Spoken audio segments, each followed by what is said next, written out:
I was trying to use this opportunity to reflect a little bit on the challenges of this new institution I have been named by the Parliament to coordinate, which is a difficult thing, a difficult task, because it's creating the legitimation of an institutional participation right in the core of the representative democracy, which is becoming a big challenge since I started last month. So this reflection will be a little bit scattered, and the other thing is that it's very difficult to be one of the last.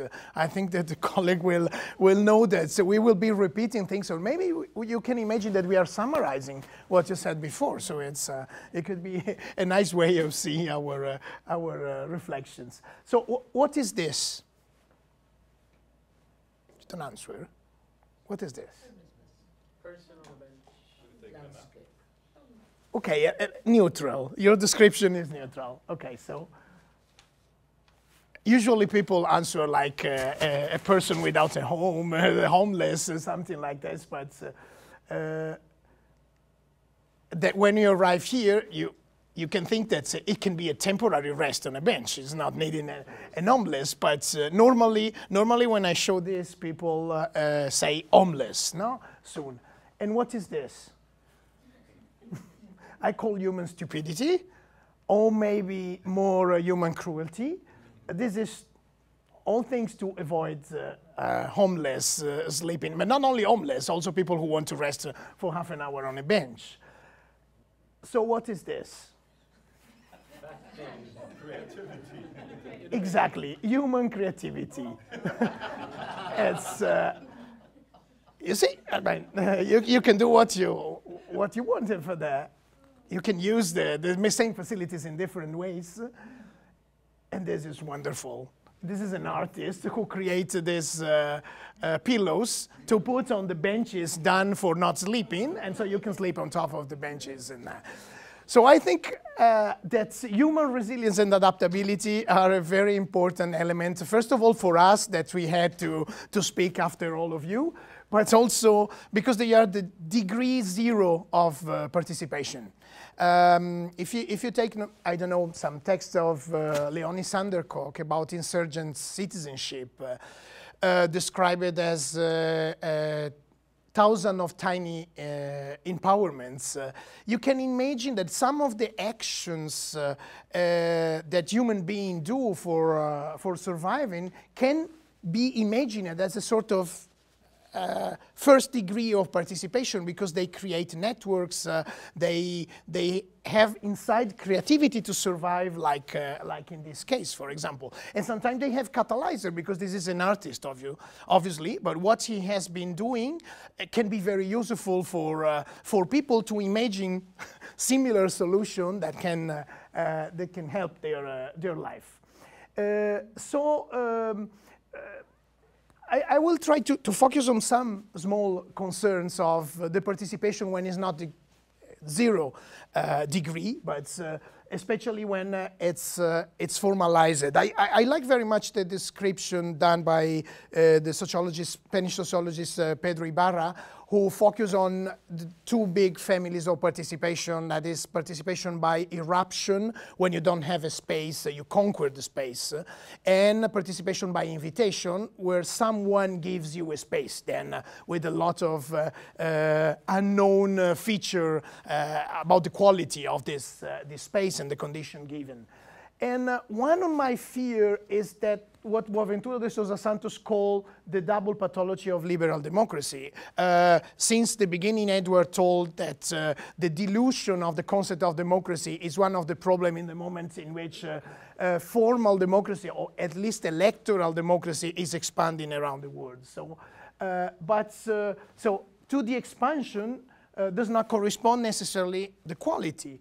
And this is determining the double pathology of liberal democracy. That means that the more the institutions are delegitimized, the more people is prevented to participate, because they think that they they do not count, that what they do will not have any effect, so they prefer to go to cinema or stay home than participating. So especially in the process of participation by invitation. So the only participation that can resist in front of a crisis of democracy is tendentially the participation by eruption, because it's the only thing you can do when you don't have a space.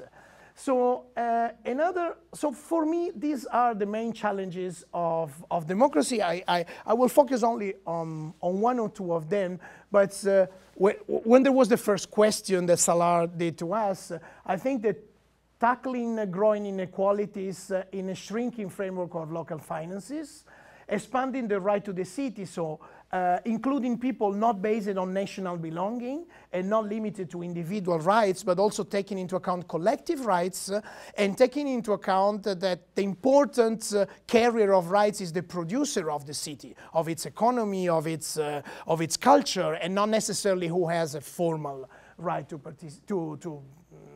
be inserted in that community.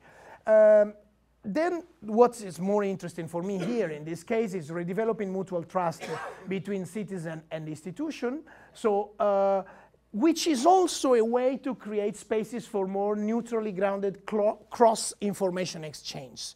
Because sometimes politicians arrive to give the information to people just to defend themselves from an accusation. And in this case, the information is completely useless because nobody will believe that this information is true.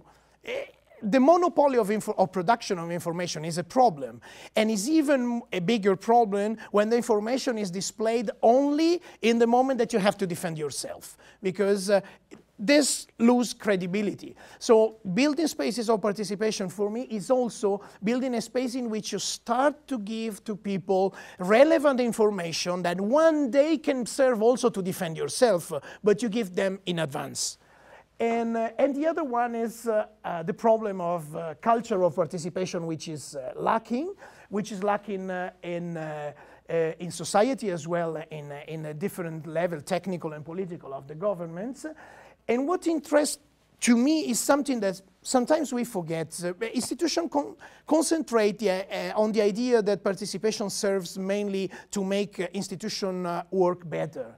But for me, the big challenge of participation is that when you are transforming the supply side of policies, you can also have a big opportunity to transform the demand sides. So to make citizens more aware, to destroy the traditional mafia, I say mafia a bit quoted, mafia groups that dominates the organizational social fabric. And another thing that I think is very relevant for organizing participation is what Pippa Norris defined as the social construction of reality. So in many cases, our deception with democracy is not only fruit of a lowering of the quality level of institutions and politicians, is also determined by the fact that we are more aware about our rights, so we are more exigent because culture is more spread than it was before. So part of the disappointment, part of the gap, the deficit, is determined by perception. So working with participation means always working on perception also, because sometimes perception is even more important than the concrete things, actions that we are doing. And that is a sort of formula that I use with politicians. Obviously, it's empirical. It's not a mathematical formula. But it's very useful when you have to give example to explain why an example or the other, they can fit in the lowering of expectation and or in the guarantee of good results. The issue for me is that you have to keep a sort of balance, because lowering too much expectation is not producing any added value to the public proposals. But at the same time, if you don't lower somehow the expectation, you maybe are not able to deliver the proper results. And so in this case, participation commits suicide and become a political, even a political boomerang. And, because it's not compulsory. So when you do it, you have to do it well. If you do it badly, it's a stupid political act. So One of the thing that I think participation can challenge, and we said this with other terms many times today, is the administrative theory of needs, which is a definition of the sociologist Antonio Tosi. That means that in many cases, the state and its bureaucrats are able to read people's needs only through the lens of the solution which are already preconceived. So all the problems that escape to the solution that already exists are even not seen. It's like they wouldn't exist. So I think that for this, you need to work solidly on the culture of the technical stuff, because we are formed in a university to a top-down approach to knowledge-based and knowledge-based construction of policies. Knowledge is technical knowledge, is reproductive knowledge in the terms of manuals and books, not knowledge coming from the experience. So I put here as a provocation 3 books that possibly you know of entrepreneurs that used participation in their enterprises to give centrality to the employees instead of the classical rule that the customer comes first. I think this is very important, is the challenge I'm facing in the moment. I have 9 months to organize 24 public debates on ports and airports and railways in Tuscany.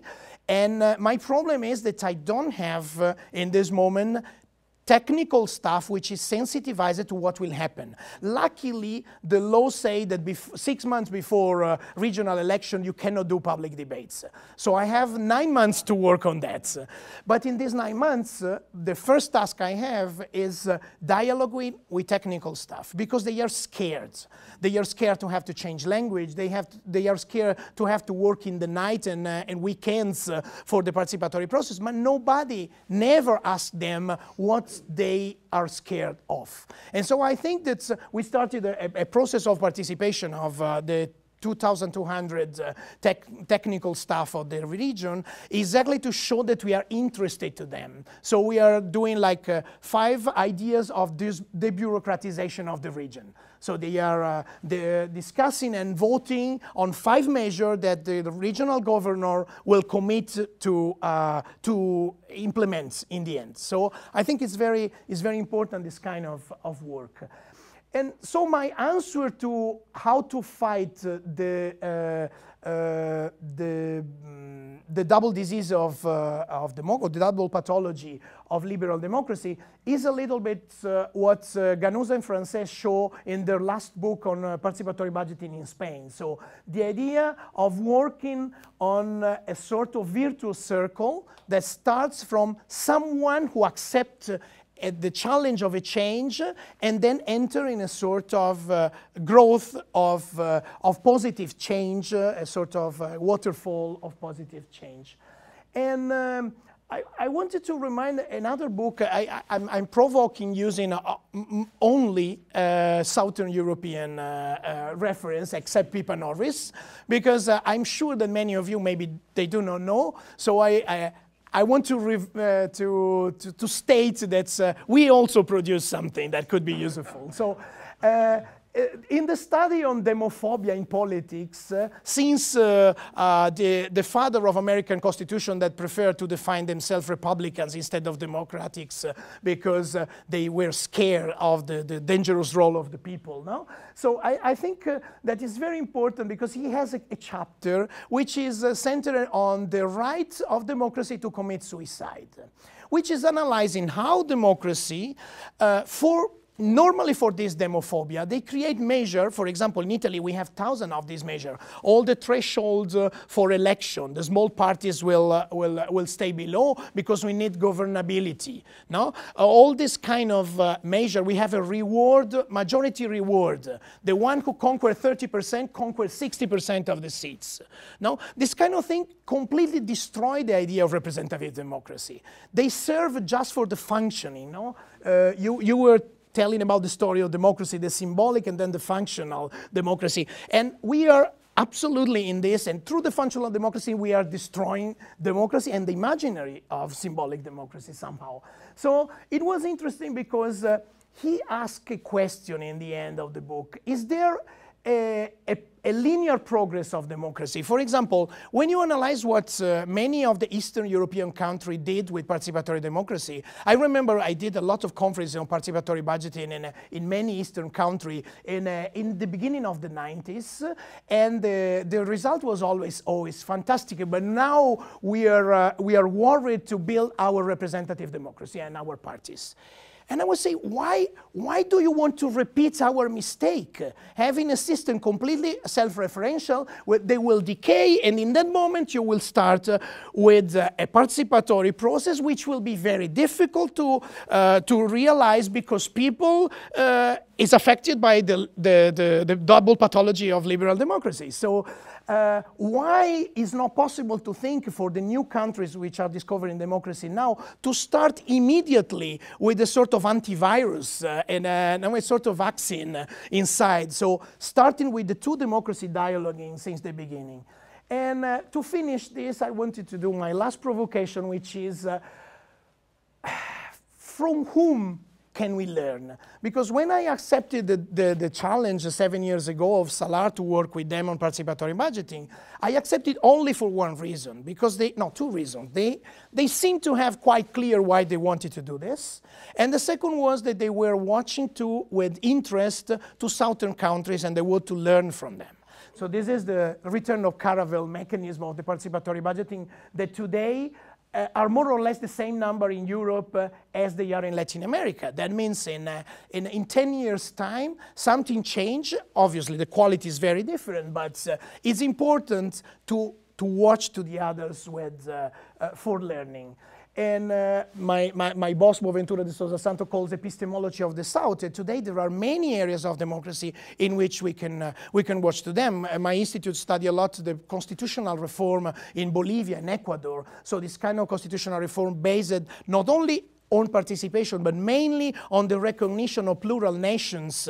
So the idea of democracy, which could be representative, participatory, and communitarian democracy. And I will finish with an example in this way, which is some years ago there was a denounce to the electoral court of Ecuador because in a small municipality on the mountain, people had voted 100% for the same mayor. And so the assumption was there have been some cheating here. In reality, they were a village that was always used to decide through communitarian democracy. So they met for 3 months to discuss and decide for which mayor they would have to vote. And when they finished their negotiation, they decided all to vote for the same mayor, because this was the end of the community process. And so they voted for the same mayor. So in the logics of the representative democracy, this was a cheating. But this was just the end of the process, of a process of participation that for them was much more important than all this representative stuff that was landing on their mountain area, but it was not meaningful for them. So that more or less were the provocation that I want to do. Thank you very much. Those numbers are really fascinating. I think participatory budgeting is fantastic. I think participatory budgeting done in the United Kingdom is utter shit. It's absolutely appalling. I was in Lima in Peru last year, and I was watching how they do participatory budgeting. And how they do it is they set up a marquee in the park or the market, and they have people on hand to explain how it all works, and they have independent observers making sure that no one's sort of strong-arming people to make decisions. They talk them through the process. There's this really good process, and they get to make real decisions on it. What happens in the UK, the one time I've personally experienced it, we got a postcard through the door saying, do you want a playground, a computer centre, or a room for old people? Tick 1. That is not participatory budgeting. So when you see those numbers, we're not calling an apple an apple. There's lots of variations, and the European version of participatory budgeting is so lightweight, it really doesn't warrant the term. There was a range of numbers. Yeah. This was written between 1,500 and 300, Yeah. 3,000, depending on the definition. Yes, and it's probably... Can I just say, Andy, as the UK chair of the Participatory Budgeting Network, that we are trying to move away from that kind of grant funding way, but actually there was some more. I mean, I personally got involved with one that was £2.4 million worth of... The way it's been implemented in most places is appalling. What I was going to say is the challenges around it are exactly what we've been talking about all morning. So my experience of being involved in it was involved in 10 projects across the country through around crime and participatory budgeting, and the largest PB exercise in the UK in Tower Hamlets. And my experience is what we've been talking about is the people that work in the institutions will not allow the public to have their say on the things that they want to have them say. And so what they do is all they do is make grant funding process more transparent. And sometimes they do a bit of grant funding participatory budgeting. And there have been some really good examples. Redcar and Cleveland done a really good example of it. But it is limited, it's not mainstream budgeting. There's the stuff in Lewis as well, which is really interesting. Yeah, and definitely down the southwest there's some really quite interesting stuff going on. I can't remember the fellow's name now. But most of it isn't participatory budgeting. No, well, some of it is, but it's just not the mainstream version, not the kind of Porto Allegro type. It's more in continuity with community development practice Yeah, and I think that's what happens. It gets hijacked by people who do that, and it's a bit of a novelty. And on that note, a bit of a novelty.